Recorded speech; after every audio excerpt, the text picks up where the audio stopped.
Women's football has never been as big as it is now in Wales. On the back of a first major tournament earlier on this summer, women and girls are getting involved in football more than ever.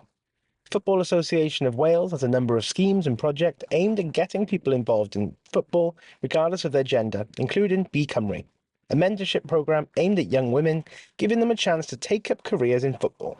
Absolutely. So the programme started back in 2021, so we're into our fourth year now, which is unbelievable. We've seen over 40, we're now in sort of 50, 60 mentees, 60 mentors throughout those years now. And as part of the programme, we created it as kind of a coffee conversation, as one of those things of maybe we should do it. How do we do it? We don't know, we'll just go with it. We'll see how it works. And I think it's more of a passion project for everyone involved, rather than something that we have to do. We really want to do it. It's really empowering to be able to sit in a room full of talented women who basically, are looking for some support to take the next stage in their career, whatever that might be, and to actually watch them put the skills they've been taught into practice to take that next step is really invaluable, and it's quite a special project to be part of. I played football for my whole childhood and got involved in lots of other sports and things like that, but I feel like I've never really known how to be involved in a career aspect. So I've worked multiple jobs and things like that, but never found kind of my passion was the best way to describe it, and football and kind of sport has always been my passion.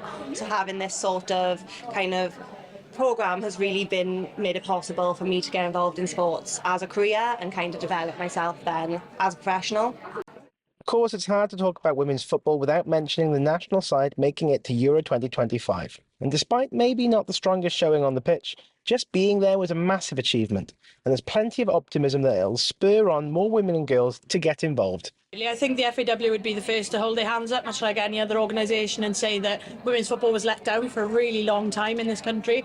But now we're in a position where we can change that narrative, and I think we're really lucky that we've got a brilliant group of women on that national team that have led the way to make sure that, that for us, for them, for her, that tagline has not just been a tagline, it's very much been there has been a path paved by women that were never given anything and never supported, but they still took the initiative. They knew they belonged in that space.